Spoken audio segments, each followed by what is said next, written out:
Hello, everyone. Glad you could join us for another version of It Has Nothing to Do with Age or Gender.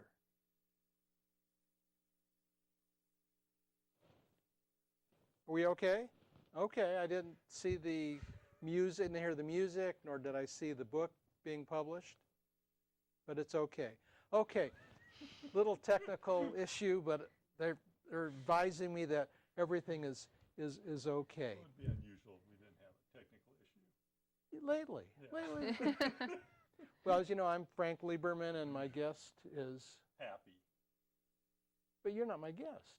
I'm not. No, this But is... you pointed at me. I did purposely. Everyone knows that this is Tony.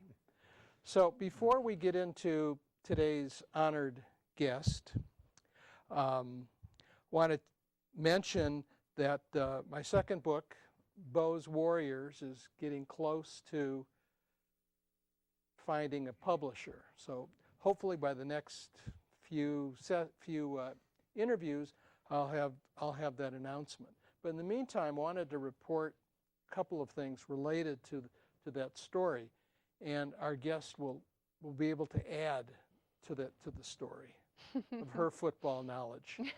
Very limited. It's Jennifer Pfeifer, who's we're really pleased to have. In any event, I was talking to one of the coaches in my book, Beau's Warriors, Gary Moeller, and talking to Gary, I said, Gary, we need pictures for the book. And so, okay, he said, well, I have one of Beau and I. Gary took over as head coach once Beau retired and went to the athletic department. Gary became head coach. And then I said, well, how about you have a picture with you and your son? Gary's son, Andy, was a co-captain on the Michigan Wolverines, while Gary was defensive coordinator before he became head coach. And the other co-captain was, you'll probably recognize the name, Jim Harbaugh, the coach of the 49ers. So anyway, Gary says, I have a good picture of Andy and myself on the sideline. I'm talking to Andy, and there's a picture of both of us. Incidentally, Andy is a position coach for Jim's brother, John Harbaugh, who coaches the Baltimore Ravens. So Andy's the line coach. So that's the happy part of Beau's Warriors. Unfortunately, one of the men that I interviewed was the second Wolfman, Frank Gussick, and he just passed away. So there's a memorial today in Louisiana. He was living in New Orleans, so there's a memorial for him today. So he just passed from melanoma. Anyway, Jennifer has a little, I have a quote, but before I get into the quote, I wanted to pick up on this, is that Jennifer's connection to football is... I hope I get this story somewhat straight. My grandfather played, I believe it was for Oregon, although it might be Oregon State. One of the two.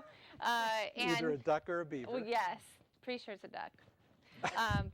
And his kind of claim to fame was that he was very tall, and therefore they used him to block kicks, punts, and he would actually climb up on the back of one of the other football players, and they'd block it, which of course now is illegal. But you know, he's sort of famous for that. Very famous. So, yeah. And he did what after? He was a pro official, so yes. And his name? Clyde Devine. Clyde Devine. Yes. Okay, so if people Googled Clyde, absolutely, they would find all this information out. They would, yes. So we have a famous football relative. Yes. In the audience. In the audience. I believe he was a. Well, we are the program and the audience today. We don't have fans. I believe it was for the AFL that he was the pro official. I believe. AFL when I it think first so, yes. started? Okay. Yep. So then they on. merged. Correct. Did yes. To the NFL. No, I think after that he did not continue. He had it. Mm-hmm. Okay. Well. Yep. All right. All right. We're going to get to know you, Jennifer. And the way we start, I have a quote here by Freya Stark. And in part, I took this quote because of Tony and I we have these issues, these discussions about stuff periodically, where he's on one side and I'm on the other Usually side. Always. Right. And this has to deal with our weeks. Actually, I did a post on the blog on happiness. Correct. So, all right. So this is going to go to Jennifer, and I'd like to see, and if you can just tell us how this quote, if it does, applies to you. Okay. Okay. There can be no happiness if. I'm going to ask you about this too. I've already read it. Keep going. There can be no happiness if the things we believe in are different from the things we do. Yeah, it's a very powerful quote. I like it. Okay. So, Tell us. well, I think the idea that we are probably happiest when we're true to ourselves, and so I think that that's, I would hope somewhat of a driving force in my own life. Doing the things that I enjoy doing, that would, of course, I don't know. I guess it would apply to a variety of different aspects of, say, my job, for example.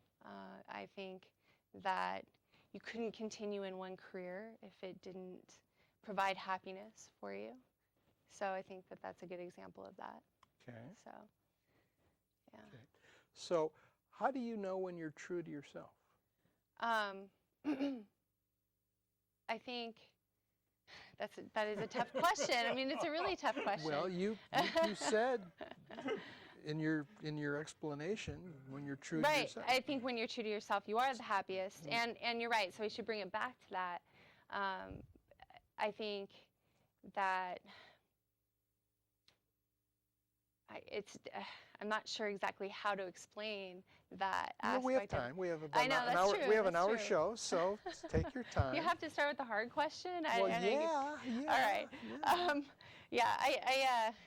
I think that staying true to yourself would be to. So I just think about the things that I face every day when I'm teaching. For example, I have situations dealing with teenagers where they really sort of put you through the ringer a little bit, and they would want to take advantage of certain situations. And I think that as someone who's had longevity in the career of teaching, staying true to what you believe in and towing the line. What are those beliefs? Maybe that'll help. Right. Well, I think for example,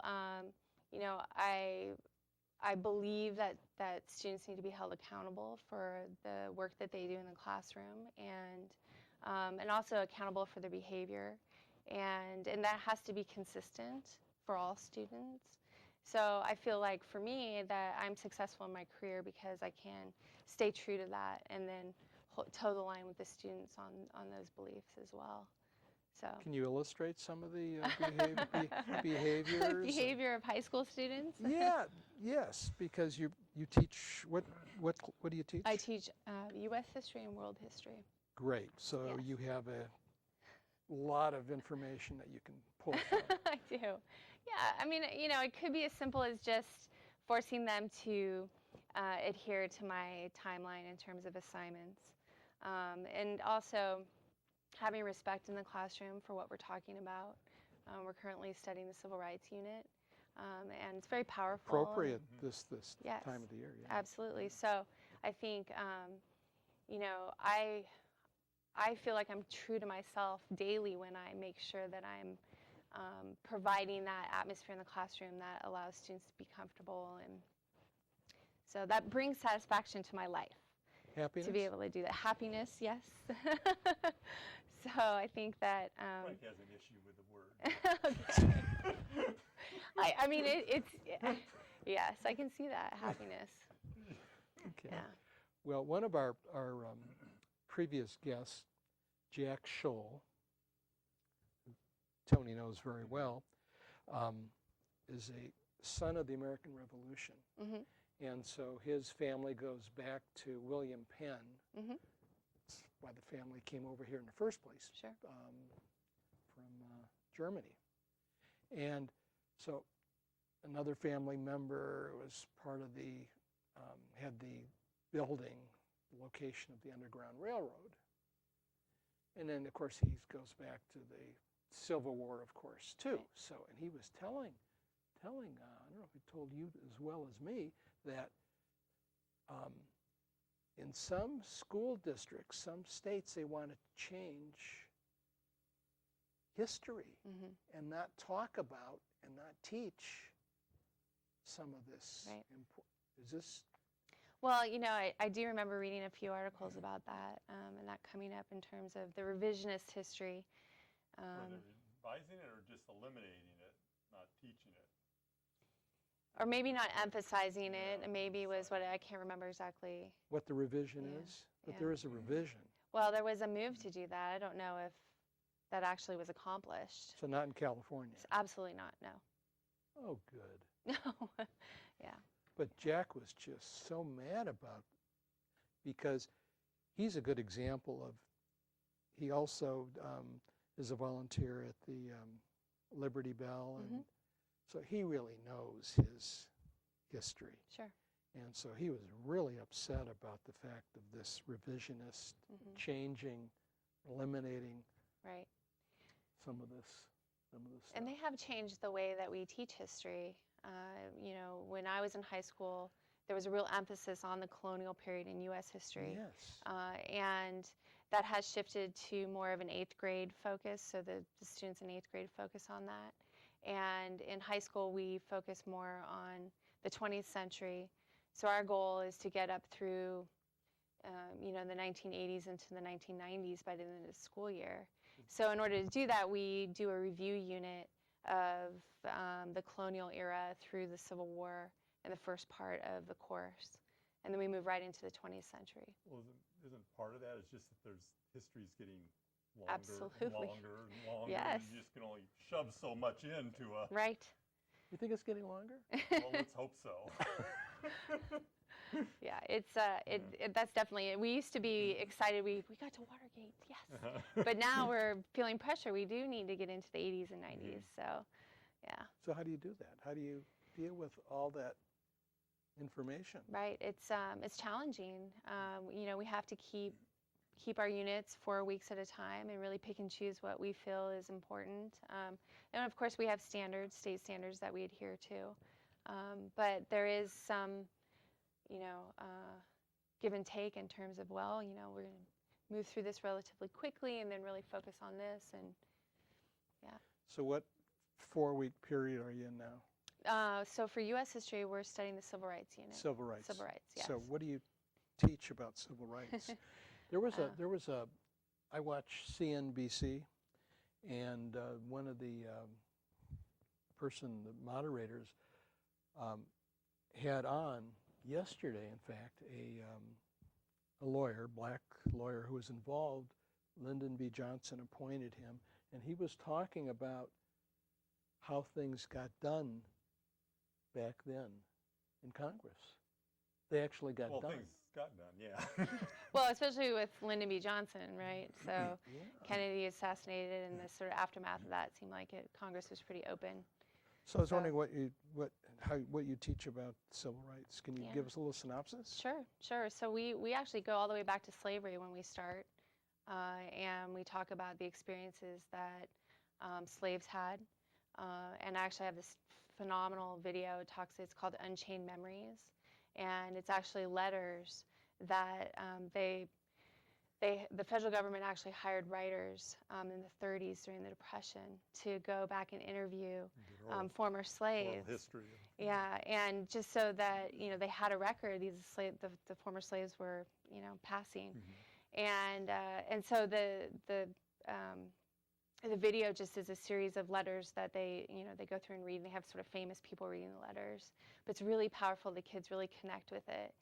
And What part of the kids are connecting with? You know, just the stories of what they went through, you know, and you know the fact that they were not allowed to even pick up a book. You know, there was no access to education for young people and older adults as well. And then, of course, just the awful stories of, you know, whippings and things like that. They do talk about that. So I think it's worth it to go back to that and remind students here's where, you know, the generations of the past, before we get into the 50s, this is what we're dealing with. And then we move really quickly into, we start with Brown versus the Board of Education as sort of our key. It was Tony's favorite subject, What? history. I liked history. Okay. Yeah, so.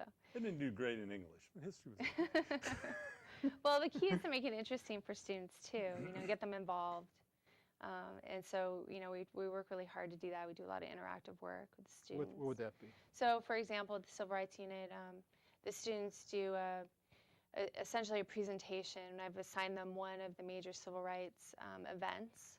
So it may be, and a person. So, for example, they may have Thurgood Marshall, Ernest Green, Diane Nash, Fannie Lou Hamer, some of those people, John Lewis. Some of those names I'm not familiar with. Okay, well, so, you know, they're all sort of, you know, Yeah. civil rights leaders, and they're connected into some of the civil rights movements, larger part of the movement, so the sit-ins or Freedom Summer. And so the students actually do this presentation, and they do research and present to the class. And then I have a clip from a wonderful series on the civil rights movement called Eyes on the Prize that PBS did a while back. And so I show them, so here's Ernest Green trying to, you know, enter Central High School, and so they can see it. So they've put themselves into it in terms of a presentation, but then they can also see the history. So it's a really nice way to, you know, to teach the One of the subject. players that I interviewed on the Michigan team, so his last name, he's black, and my last name is McKenzie. It's my slave name because my family's from Georgia, and the slave master, that was his last, Right, that was his, his last name. his Very last common. name. Yeah, Yep. they had no names when they came over. No names. They came Yeah. over. Yep, so they gave them He their made it names. a point to let me know that, and Yeah. said, yeah, that's cool. Yeah. Cool. So how long you been teaching at what high school? Ponderosa High School Which is in Shingle Springs. Shingle Springs. Yes. Okay, how long have you been there? This is my 17th year there. Is that where you started? It was, yes, Long time. Wow. long Wow. time. So could you go back and tell us what your thought processes were about becoming a teacher? Well, I've always loved history. My dad is a history teacher as well, so I have that Oh. influence. What kind of history did he teach? The same history high school And where does your dad teach? at Mountain View High School. Bay Area. Yes, it was originally AWALT High School, and then they became Mountain View High School. So you're saying your dad influenced you? Yes, absolutely. Tell us about that. Well, and my mom too. They both were sort of history buffs, so I just kind of grew up in that environment, and so you know Explain the environment, though. The fact Well, that they're history right, buffs. and So you what know, was- it's, for example, I can remember watching The Longest Day Okay. quite a few times, you know, and my parents, especially my mom, she loves that movie, you know, and just talking about D-Day and what that was, and you know, just things like that. Those experiences stick with you when you're a kid. So was your father in the Second World War? no, Grandfather? His father would have been, yeah. yeah, so it would have been his father, and Did you hear and so Clyde. Did you hear stories? I didn't, and you know, I don't think he was involved. I have heard quite a few stories from my dad in terms of Vietnam. Is that where so he didn't serve in Vietnam. He was in the National Guard, Okay. but he was drafted twice, which was really interesting. You know, Twice. yes. So, yeah, because the second time around was a lottery system. Okay. You know, and the first time was, you know, he was able to get out of it because he was actually in college. Okay, so he Two had S. to deferment Two- yeah, the first two time. S. Yeah. Right. Two So, S, yeah. you know, so those are powerful stories, you know. So, Other than The Longest Day, what else went on? You know, I it like that movie. Yeah, But yeah. what else went on in the family? Yeah, no, and I can remember, you know, it's just kind of sitting around the dinner table, and you know, just my parents would ask us questions about geography and just, you know, just sort of quizzing us, and you know, just. Brothers and sisters? I have one brother who's younger. Okay. Yeah, so, and he actually ended up being a geography major. Yeah, okay. So, What an influence, right? yeah, yeah. So, so yeah, I think that, you know, my parents were both runners as well. So, I think they had influence on that too. You're one of the rare ones where we've had where the parents were both runners and active, because they had too many. You know, we've had a lot of runners in, and most of the time the parents weren't. I mean, they were active, but they weren't competing. They never really did any kind of running or anything. So that's unusual. Yeah. So let's hear a little bit about. So we know that your grandfather was football. What other athletics went on in the Devine family? Well, actually, my grandfather actually ended up also being very involved in the diving world in the Bay Area, and then that my dad also got involved in that, and we actually had a swim school, the Devine Swim School, in the Bay Area. And, Mountain View too? San Mateo. San Mateo, right next door. Yep.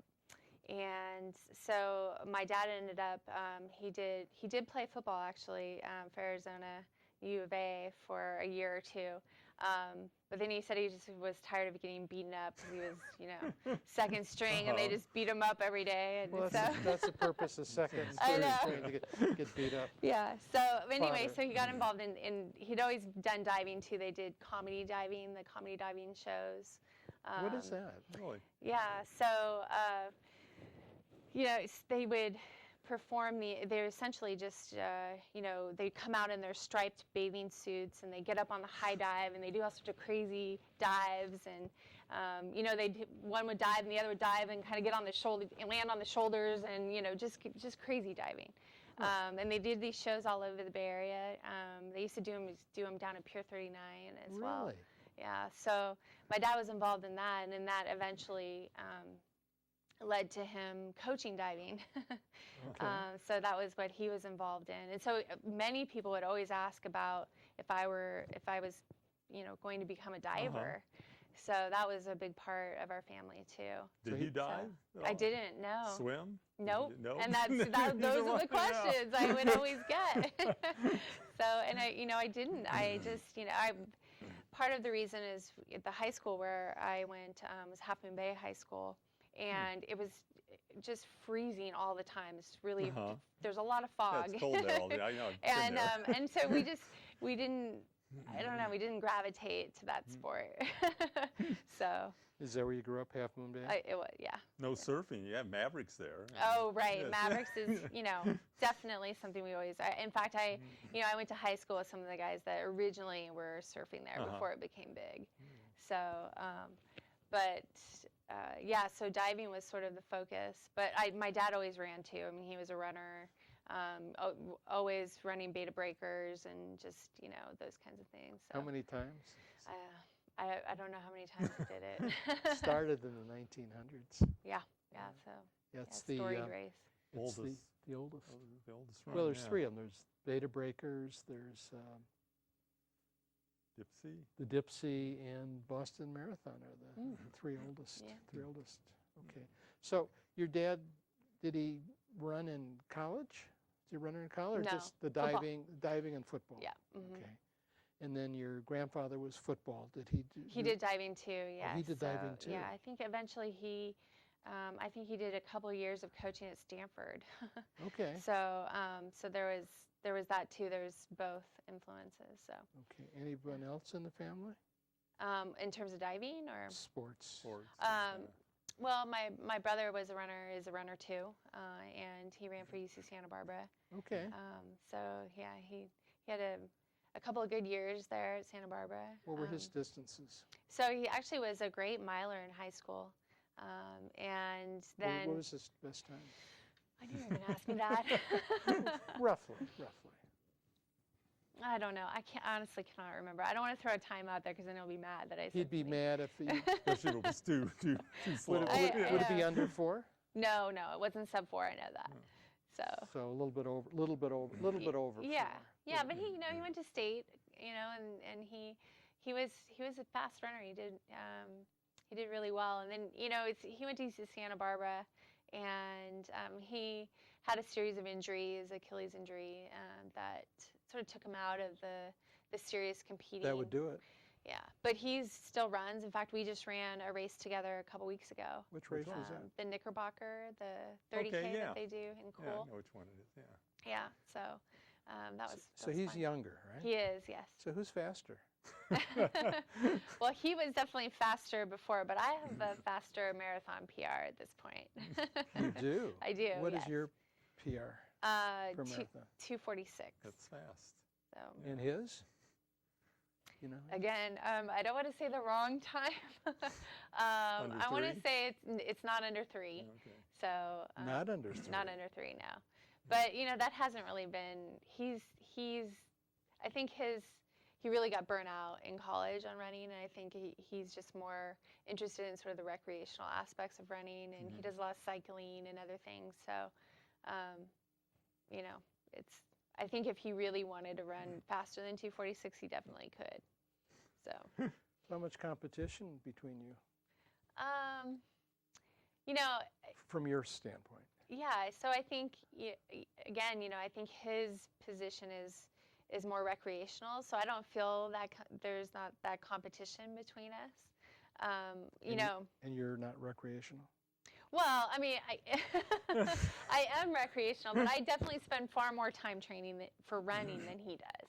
I guess is more like that's my sole focus, and he tends to, he'll get into fly fishing, and he'll decide to do that for a while, and he's not as focused on one particular sport. So Right. So tell us about your focus on running. my focus on running. Tell us about it. Yeah. Well, And when that started. Early. Early so, as when? Yeah. So I ran in middle school and high school, and definitely just middle of the road. Just my brother was the one who was fast in high school. I did well, but I wasn't. What were you running? Cross country. Cross country. Okay. Yeah. So and I did do a little track, but I also played basketball and softball Okay. too. So I kind of did a variety of sports. So yeah, running was just one thing that I did in high school. And then actually when I went to UC Santa Cruz, my goal was to run You went cross. to a party school. Yeah. Yeah. The Oh, that was slugs. Chico. Yeah. That too. Yeah. Chico and Santa Barbara are probably more party schools than More? than So Santa Cruz. So what's your goal for Sonoma, Lake Sonoma? Well, the last time I ran, actually last year when I ran, I had to drop out of the race. I got there, I had been sick for the week. I hoped I could make it, and it wasn't great. So the year before that, I ran 8:25. Okay. So I'm hoping to run something similar to that. I think the weather's going to actually be pretty good, not too hot. Okay. So, yeah, something like that. Top 10, maybe. Okay. That would be a huge goal. I don't know if that's realistic. Top for me. 10 women or Yeah. top 10? No, women. Yeah. Who's your competition? Well, there's quite a few fast gals. I mean, it's Yes, definitely one okay. of the, It's more. a big race. It is, and it's kind of a stacked field, and they get a lot of competitive women.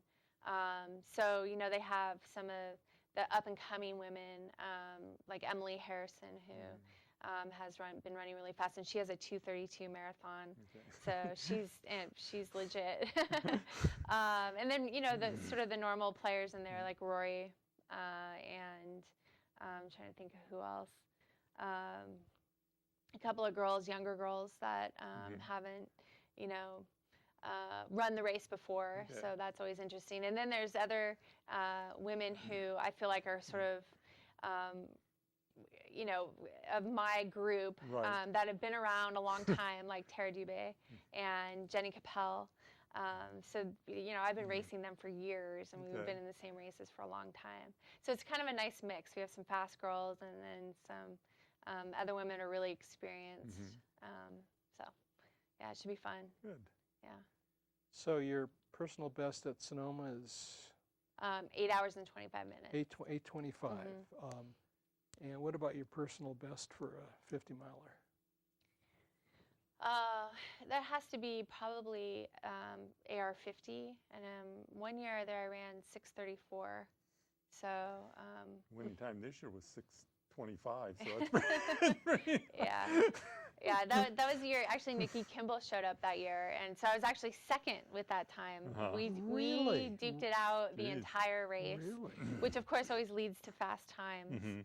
So, yeah, that's probably That sounds my fast to me. 6:34 for a I would take AR it. 50. I would take it. Yeah. Yeah. Okay. I mean that. So, how long ago was that? When you were in that 6:34?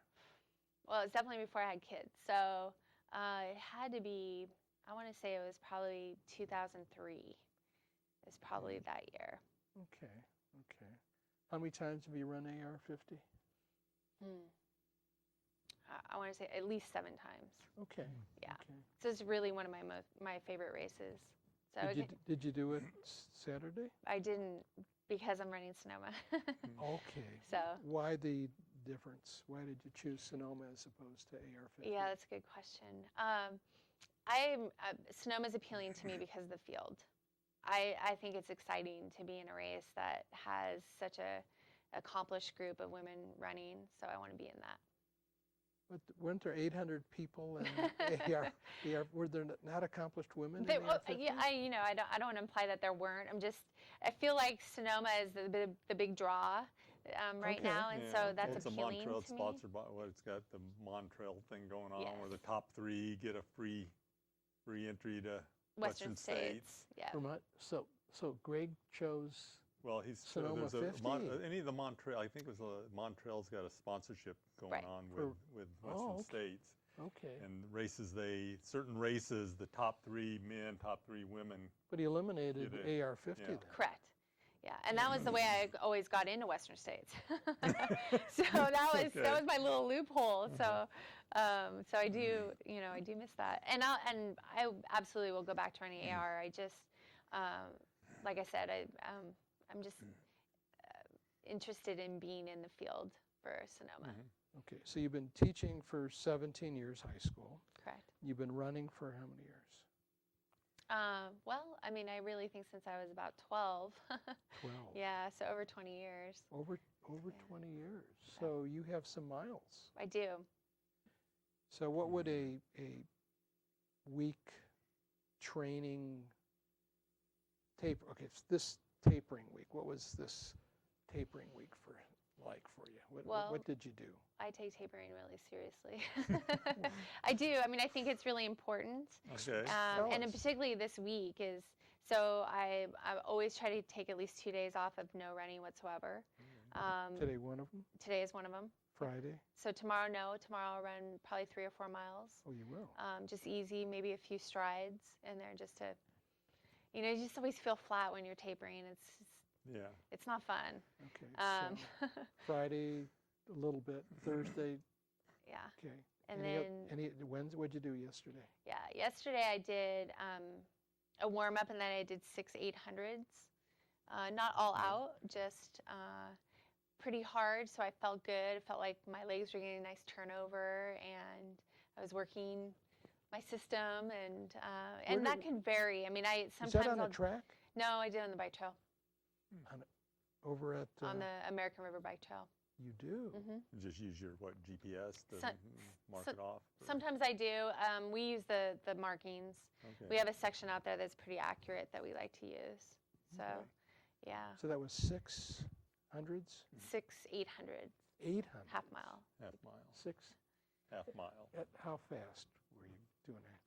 I think anywhere from 3:08 to 2:58, and not fast, just faster than you.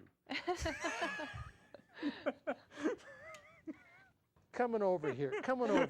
I got. This is the story, Jen. Coming over here today. So yesterday we were supposed to run, and so Tony and Madhu were going to run Stagecoach, and in Lake Clementine. Lake around Clementine. Love those. So Yep. my wife rides, and she said, I'd like to ride yesterday. So okay. So I figured, well, maybe I'll run with Tony and Madhu in the morning, and then in the afternoon running while she's riding. And I said, no, I don't. Twice. I don't. It's too much. I don't think so. So I went with my wife. And so then today we're coming and talking about yesterday's run and going up Stagecoach. And he's got the gall to tell me, yeah, Madhu was tired, and so he walked. So I walked with him. And then I said to him, you don't do that for me. And your answer was? Of course not. Of course not. Anyway, so I just had to, Yeah. tell that story. Well, Stagecoach can be tough. So so you do that Wednesday was really that seems fast for those half miles. And how much rest in between the? I had 2 minutes. Yeah. Okay. So do you know what your heart rate is during this time? I like to use my heart rate. I use it always in my races, but I don't use it that often in my training like that. Because I'm kind of just going by feel. I still like to go by feel for my speed workouts. So I'm not really a slave to the heart rate. I know what my ranges are. So I know, for example, if I use it in a race, and I'll use this on Saturday for sure. So if I start to get above a certain point in my heart rate, and I know I'm working too hard. What point? So what is that? For me, it's 150. Okay. So 150? How old are you? What's that? How old are you? 42. Okay, so that's about 80, 90%. And where do you? Oh no. It's my max is actually about 183. Really? So. You don't do that 220 minus? Well, I mean, that's just a starting point for heart rate. So because I've used it so much over the years, I really know. I mean, I've never seen anything even 178. I think is something that maybe I've seen once. So I kind of assume, okay, bump it a little, and that's going to be my max. Okay. So, and the 150 has worked really well for me over the years. I feel like that's. And that's how you true. you kind of try to keep that during the race. For the right around first there? part of the First race. part, okay. Yeah. So there's a point where I completely ignore the heart rate. Okay. And it really does become irrelevant because eventually you're fatigued enough where it's probably going to be pretty low because you just can't run fast enough to get it up high enough. In a 50-miler, usually that's the case. So, yeah. Is that true for you too? It is. You get fatigued. It doesn't matter. You can't run hard enough to get your heart rate up. Yep.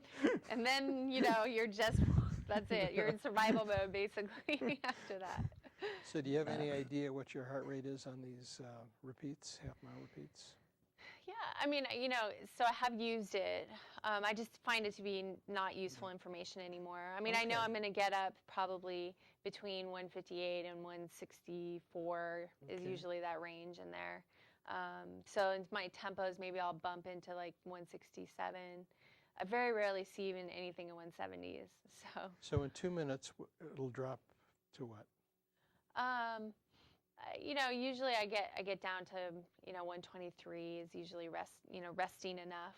Maybe even just around 100. So you're not getting real low, but you're recovering at that point. Okay. Yeah. So that's Wednesday. Uh-huh. So what about Tuesday? Do you remember what you did Tuesday? Oh, that's a good question. Did I run on Tuesday? I think I did. I think so. I have been trying to take advantage of the weather a little bit because it's been warm, and I'm thinking that it's going to be warm. Maybe it's Sonoma. Yeah. So I did go out on Tuesday just to run a little bit in the heat. And then Monday I took off. So when did you start your taper? How long ago? Well, a week and a half, 2 weeks? Yeah, I'm a big fan of about 10 days. I mean, usually look at the last 2 weeks, and I'll drop my mileage in that second week out. But I'll still do quite a bit of work, speed work or maybe tempos. And then, really what they say is 10 days from a race, you're not going to gain anything by anything that you do, really. So it's more of just a mental thing. Do you believe that? I do. I really do. I think, I do think that there's, you could, in theory, go, okay, 10 days out, I'm not going to run at all until the race, and probably physically be fine. But that might really mess with your head. and I think I would be one of those, that would drive me crazy. I would want to run Not some. running. Not running. And so I think, you know, the benefit is really the mental benefit in those last 10 days of still continuing to do some. That's why I did the workout on Wednesday. I felt great, you know, and that's nice, you know. So. Where do you think that 10-day, because Chris Turney, He gave us that too. Oh, did he? Yeah. and Yeah. years ago he talked about the 10-day tapering. Where's that come from? Well, I mean, you know, I guess I don't have all the research. I think it's just more, you know, people have researched, and this is what they've, you know, said that So there's you've never this physical. researched, I've not done. I do not have I mean, time you to do look the it research. up, it all tells you almost exactly the same Yeah. thing. It's So either you've from, researched it on I've the looked taper? it up. So what does it? So what does it It's say? either from 2 weeks to 10 days. Yeah. Most of them start right, like about the 2-week spot. Right. A lot of them do, and like Yeah. not do our like last weekend would be our last long run before Miner's Revenge because it's 2 weeks away, Correct. and like this weekend we should. Now you tell me. But anyway, yeah. So I just. But does it Seems to talk be- about? I don't know where they're getting the information from, but it seems Okay. like everyone has the same Do they information. talk about speed and tempo too during They that? talk about doing speed work. They always say, what was the one thing? Your endurance, they said, will last about a month. You won't lose anything in endurance, but your speed goes down. Can go down during drastically tapering. During tapering. During tapering. So Right. they have you. That's that you So you did the keep speed that. work. So you want to do speed work. Does that mean rapid heart rate? Yeah, you know, it can mean a lot of different things. I mean, I think for a 50 miler, it's a little different than, say, a marathon. I mean, marathon, I would really want to tap into, you know, feeling good and feeling, you know, like I'm familiar with running faster in my marathon pace. So 50 miler is not as essential. But I do think just it feels good in the time that you're resting. You get heavy-legged. You feel, you know, so it's nice to have a workout where you can go ahead and run hard, or maybe not as, you know, you have to try to have some self-control and not run too hard.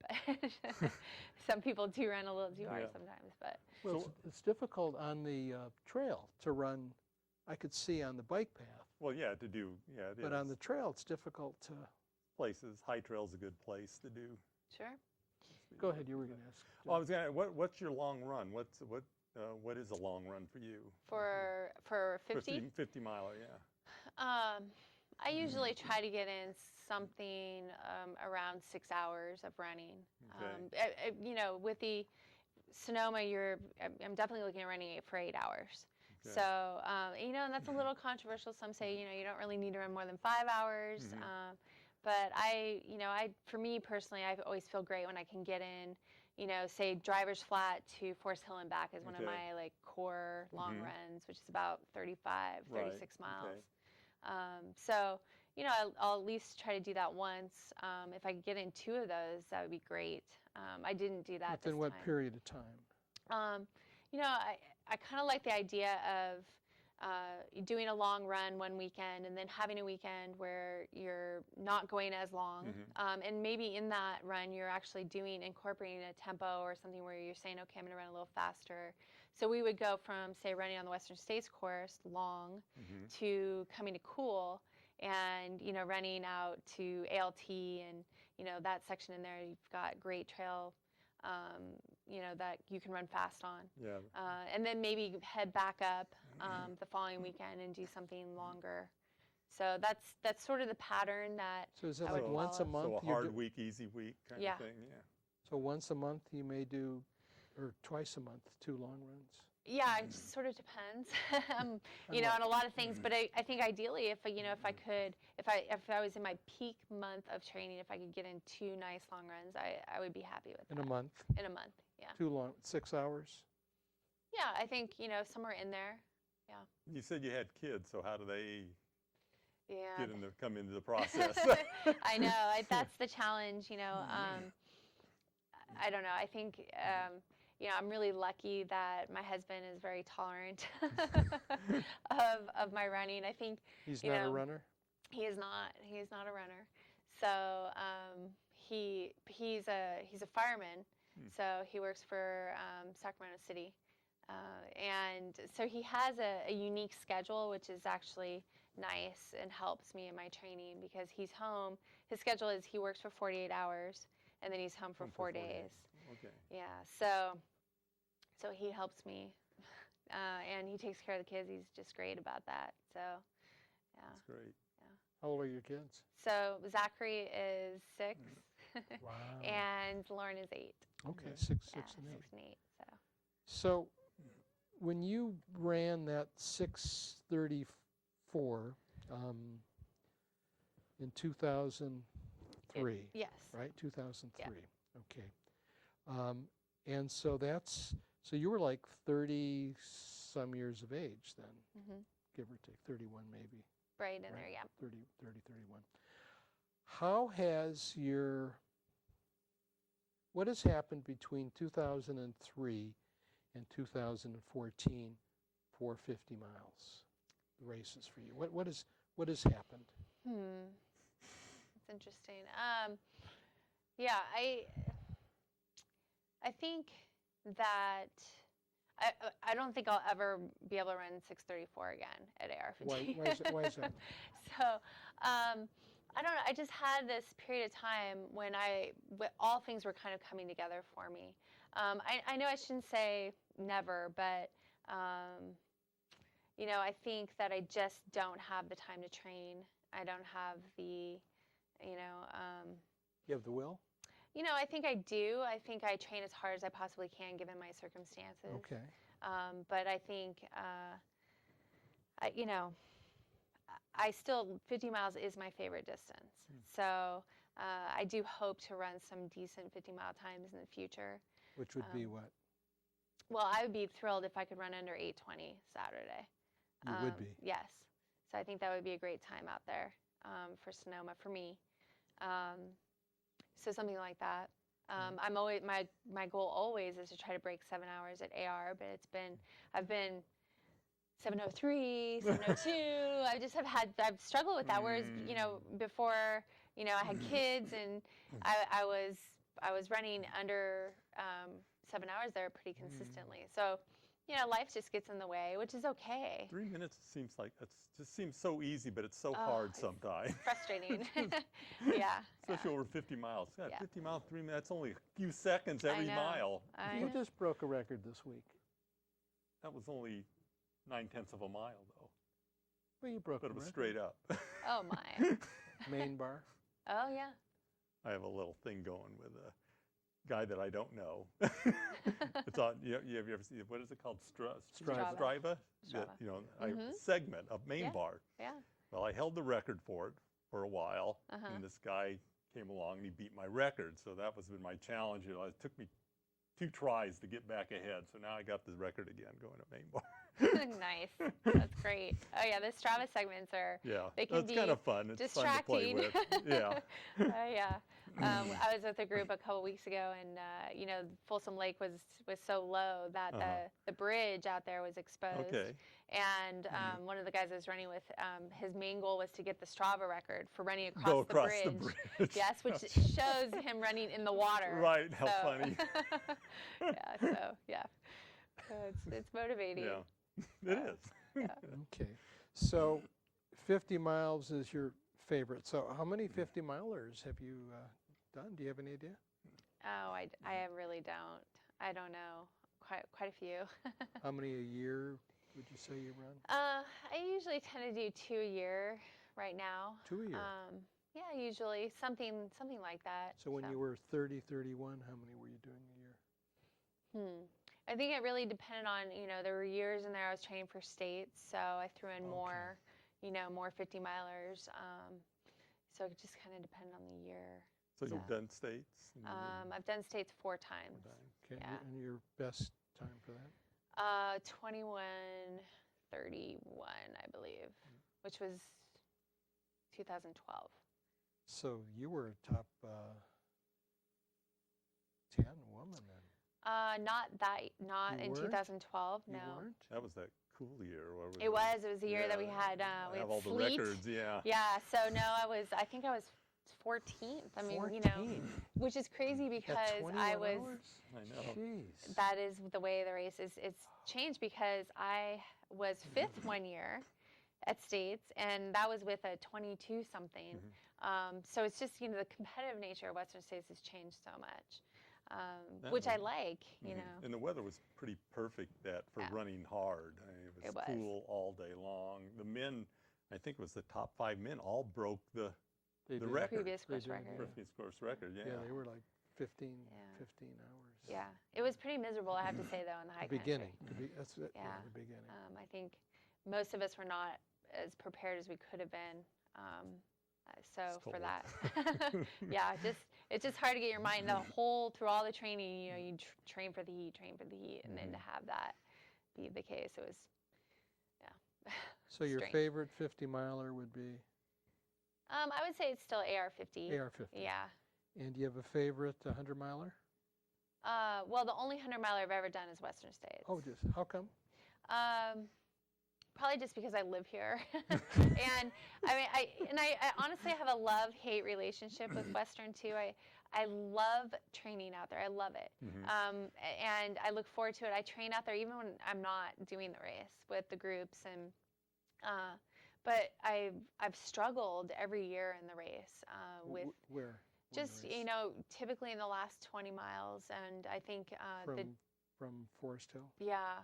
And even, that I feel like I've paced myself well, and for whatever reason, the downhill has really taken a toll on my body. Do you have quads at the end? I don't, and I've had really high CPK issues, the reading, the muscle breakdown. Okay, yeah.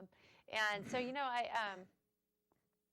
I'm not sure if I just need to change my strategy or I need to be sponsored by Hoka or just something, but you wear yeah. But I'm definitely going to go back to States, but I'm actually looking at trying a different 100 just to see, is it the 100-mile distance or is it just the nature of the course? So what might be a problem with your training? Well, I think this last time I ran, we focused so much on the downhill. I've felt like that has been my weakness. I'm a decent downhill runner, but just getting my quads prepared for the pounding at States, I thought I'm going to do this, and I did a lot of by running downhills. Yeah, by training, doing the running. You think that would be the way? Yeah, I wouldn't think that. Borg. Yes. And Smith. She used to race down K2. She wouldn't run up. She was racing down it. To build up her quads? Build up her quads, yeah. You'd think it would be an overuse injury by doing that. Well, I mean, you have to be careful. You certainly have to give yourself time to recover afterwards. But, I felt like I was getting to the point near the end of the training that, I was super strong on the downs, and I did a lot of weights and a variety of things to prepare. What else did you do? But then I think in the race I ran the downs too hard. As a result of that, I was feeling so confident. Good, yeah. And by the time I got in the canyons, it was warming up, and I mean, literally, there were points when I was in the canyons, I was going, woohoo, just ready. I mean, I was really having a great time, but I paid the price. So I do think that there's probably a middle ground in there I haven't quite found. All right. So you did you ran the downhills. What else did you do in terms of in the gym? Well, I'm not a fan of the gym. Wait, you had to do something. Yeah, else. right. So I do like the P90X series. I don't know if you've ever heard of that. It's just a workout like video series. In fact, it's my husband. They do it at the fire station all the time. So that's where I picked up on it, and they have a whole hour of just leg workout type of plyometrics and just really working on strengthening, the legs. And so I was really dedicated to that. I thought that was going to be the key for me. So squats? So we do a variety of squats. I have jumping squats. Leg curls? Not leg curls in the sense of using a machine. But more, all of it's really focused on using your body for. Because Chris thinks it's the quads and the hamstrings. He says you got to do both. You got to do both. Sure, yeah. So I wish that I had gotten into yoga during that time. It was after I'd done Western States. I just recently in the last year that I started doing yoga, because I do think that that's helped me immensely too. Okay. So I think that would have helped me. And then if it helps you up here. It helps with that Yes. too. I'll tell Always. you, after a day of teaching, there's nothing better than just to, go do a yoga class. It really does. It helps clear the mind. So if you were to revise your training for states, what would you do differently? If you would. Yeah. I actually don't think I would do much differently. I think I would race completely differently. I think that's where I went wrong. It sounds like you'd change the way you ran the race. Within the run? Yes. You might. Yeah, But that's hard, though. It is hard, but I think that I, need to recognize that, by running a little easier on the downs, I can preserve my body. I just had confidence that I could, pound my body and it would still hold up, which I was wrong. You were wrong. So it just didn't work. It did work. It did not work. So. Well, it's hard to know on 100 because you never go out and do a 100-mile training run. True. It's true. You don't hardly ever go out and do a 50-mile training run. Yeah. It's, Yeah. So, how but do you know? Yeah, I did feel like my training was solid for it. I wouldn't change much in terms of that. You think running 50s helps? I think running 50s helps, but for me, I have to be careful and not schedule too much racing within my training, because then I'm spending too much time recovering from a race and not. Thank you. and not training. So, yeah, and I have a hard time saying, I'm going to go do this race and not race. So I've learned that about myself, and so now I just go, okay, I'm not doing that race. So you don't do many other races during the year other than the 250 you're doing? Well, like Sonoma, will you do anything else? No, I'm just saying, so if I were, say, training for Western States and I had this 5-month period, I'd be very careful about where I schedule my races. Okay. And I wouldn't just run 50s for training. It would be, it would be with a recognition that I would probably run harder than a training run. Okay. So, but it's taken me a while to learn that. So. Any injuries you've had? I did have some injuries a while back. I went to just this great podiatrist down in the Bay Area. His name's Dave Hannaford, and he's helped me a lot with just getting orthotics really solved. But I had Achilles issues for a while. That's sort of been my some planner. But I've been lucky the last few years, and I do think at least the last year and a half, a lot of things that have cropped up, I've been able to keep at bay because of the yoga class. So the yoga has made a difference for me. Great. So do you think she's more competitive than her brother? I would say so. It came across, didn't it? I think he's cutting us off here. Well, he is, but we're just about end. But thank you for coming on the show and thanks for having me. revealing your secrets. And you should know your brother's PR. I know. He'll probably watch this and say, what? But I have a ballpark. I just don't want to say the wrong thing. So I don't blame you. I don't blame you, because that's important. Times are important. they are. Right? It can be. Anyway, thank you for coming on, and hope you enjoyed the show and learn a little bit about history and what's going on in history in California, really right down the road in Shingle Springs. That's right. Thank you all. Bye. Great. That's it. That was fun. And now